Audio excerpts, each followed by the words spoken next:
Reema, phone कर दिया ना अपने मायके? जया जी ने कड़क आवाज में पूछा। जी मम्मी जी, रिया ने बताया। तो कब आ रहे हैं तुम्हारे पापा? जया जी बोली। मम्मी जी, पापा की थोड़ी तबीयत खराब है, तो उन्होंने कहा है कि वे बैंक अकाउंट में पैसे जमा कर देंगे, फिर आप जैसे कहेंगी वैसे सामान खरीद लेंगे। जया ने कहा। ये क्या कह रही हो तुम? ऐसा भी भला होता है? जया जी गुस्सा होकर बोली।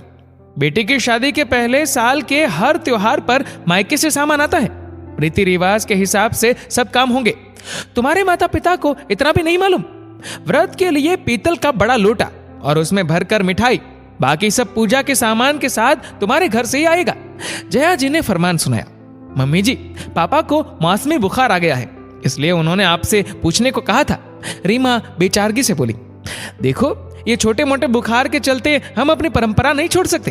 अपने पापा से बोलो दवा ले ले, वैसे भी रात को चलकर सुबह आए और सामान देकर वापस चले जाए। कौन रोक रहा है उनको यहाँ? जया जी बोलकर चली गई। रीमा के पास कोई चारा नहीं बचा। घर फोन कर उसने मम्मी से पूछा, मम्मी अब पापा की तबीयत कैसी है? मम्मी बोली, दवाई ली थी तो अभी बुखार नहीं है। इतने में पापा ने फोन दिया और पूछा, बेटा तुमने बात की समधन जी से? रीमा चुप रह गई। पापा समझ गए। आखिरकार अपनी बेटी के मन की बात माता पिता बिना कहे ही जान लेते हैं। पापा बोले, व्रत 5 दिन बाद है, मैं कल तक ठीक हो जाऊंगा। कल रात चलकर परसों सुबह आ जाऊंगा, फिर दिन में कोई बस पकड़कर लौट आऊंगा। रीमा ने कहा, पापा मैं सुनील से कह देती हूँ, वह मम्मी जी को मना लेंगे। शाम को ऑफिस से आने पर बात करती हूँ। पापा बोले, बेटा मैं आ जाऊंगा, तुम दामाद जी से नहीं कहलवाओ, तुम चिंता नहीं करो, मैं आ जाऊंगा। ऐसा कहकर पापा ने फोन रख दिया। एक दिन छोड़कर अगली सुबह रीमा के पापा रात भर यात्रा कर रीमा के ससुराल पहुंचे। रीमा के ससुर दीनानाथ जी ने उनका स्वागत किया। वह जया जी के मामलों में नहीं बोलते हैं। उन्हें खबर भी नहीं कि रीमा के पापा रमाकांत जी बुखार में चलकर एक रस्म की खातिर सामान लेकर आए हैं। रीमा ने पापा को फ्रेश होने को कहा।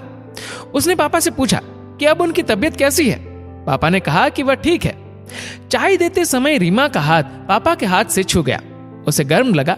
उसने दोबारा छुआ तो उसे बुखार लगा। फौरन रीमा थर्मोमीटर लाई। उन्हें 101 फ़ारेनहाइट बुखार था। रीमा के ससुर दीनानाथ जी समझे कि सफर की थकान से बुखार आ गया। इतने में सुनील भी सुबह की जॉगिंग से लौट कर आ गया। अभिवादन किया तो पता चला कि उन्हें बुखार है। रीमा ने बताया कि बुखार 3-4 दिन से आ रहा है। दीनानाथ जी बोले, भाई साहब बुखार में आपको आने की जरूरत नहीं थी। सुनील ने भी हाँ में हाँ मिलाते हुए कहा, पापा जी आपकी तबीयत ठीक नहीं थी तो बिल्कुल परेशान होने की जरूरत नहीं थी। पहले तो रमाकांत जी चुप रहे, फिर उन लोगों के बार बार बोलने पर रमाकांत जी ने कहा, व्रत त्योहार के लिए सामान देना जरूरी है। रीमा के कोई भाई बहन तो है नहीं। समधन जी ने कहा था कि शादी के बाद के पहले साल के त्योहार में मायके से आता है। दीनानाथ जी ने जया से पूछा, आपको पता था कि भाई साहब की तबीयत ठीक नहीं है? जया जी पर अब तक घड़ों पानी पड़ चुका था। वह काफी शर्मिंदा थी। उन्होंने सोचा था कि रीमा के पापा नहीं आने का बहाना बना रहे हैं। जया जी बोली, हाँ मुझे पता था कि भाई साहब की तबीयत खराब है। मैंने ही जिद कर रीमा से कहा था कि भाई साहब को सामान लेकर आना होगा। इतना कह रमाकांत जी की ओर मुड़कर हाथ जोड़कर बोली, भाई साहब मैं आपसे माफी मांगती हूँ, बहुत शर्मिंदा हूँ। रमाकांत जी हड़बड़ा गए। वे बोले, समधन जी माफी मांगकर मुझे पाप का भागीदार नहीं बनाइए। जया जी बोली, भाई साहब मैं सच्चे दिल से आपसे माफी मांग रही हूँ, मुझे क्षमा कर दीजिए। मैं इंसानियत भूल बैठी थी, लड़के वाली हूँ। यही सोचकर मैंने जिद की। ये नहीं सोचा कि आपको तबीयत खराब में यहाँ आने में कितनी तकलीफ होगी। सुनील जाओ भाई साहब को डॉक्टर के यहाँ दिखा कर लाओ। जब तक भाई साहब ठीक नहीं हो जाते हम उन्हें जाने नहीं देंगे। जी मम्मी, सुनील ने कहा। फिर रमाकांत जी को डॉक्टर को दिखाया और पूरी तरह ठीक हो जाने के बाद उन्हें जाने दिया। रीमा ने देख लिया कि उसके ससुर दीनानाथ जी और पति ने कैसे उसके पापा का ध्यान रखा। उसने ये भी देखा कि उसकी सास जया जी को भी अपनी गलती का एहसास हो गया। जया जी ने रीमा से भी बाद में कहा कि रस्मों रिवाज के लिए उन्होंने समधन जी को परेशान किया, आगे से ऐसा नहीं करेंगी। रीमा भी खुश हुई कि सासू मां के दिमाग से लड़के वाले होने का अहम उतरा और रीति रिवाजों के नाम पर बहू के मायके वालों को अब परेशान नहीं किया जाएगा।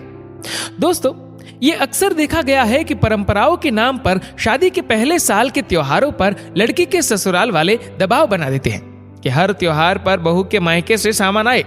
किसी को परंपरा रीति रिवाज करवाने हैं तो किसी को लालच है। मेरे हिसाब से इन रीति रिवाजों को जो इन सब बातों को बढ़ावा देते हैं उन्हें समाप्त कर देना चाहिए, या फिर बहू के मायके वालों की सहूलियत को देख कर ही करना चाहिए।